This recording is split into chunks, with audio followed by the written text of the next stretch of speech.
Bwana alipoona maasi yamezidi usoni pa nchi, jenga safina, kwani roho yangu haiwezi shindana naye mwanadamu.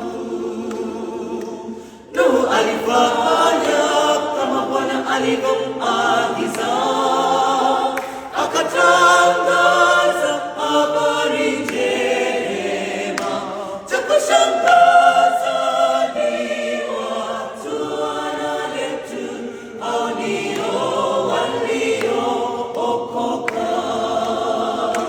Nuhu alifanya kama Bwana alivyoagiza, akatangaza habari njema.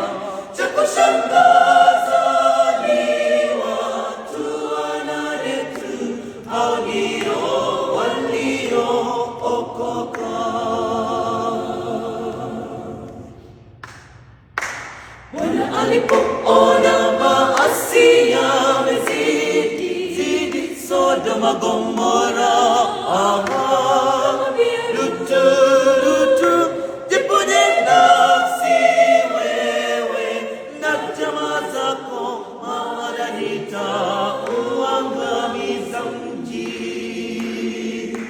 Lutu alifanya kama Bwana alivyomwambia, akatangaza habari njema.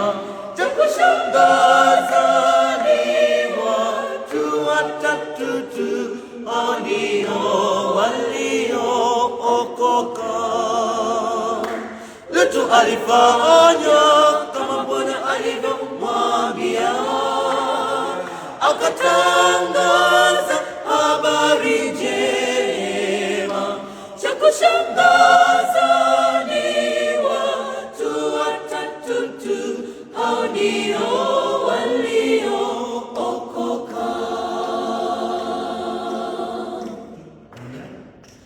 Dunia yetu leo imewekwa akiba kwa moto ndugu, itateketeza yatendekayo kweli, yasikitisha, na muda si mrefu itaangamizwa.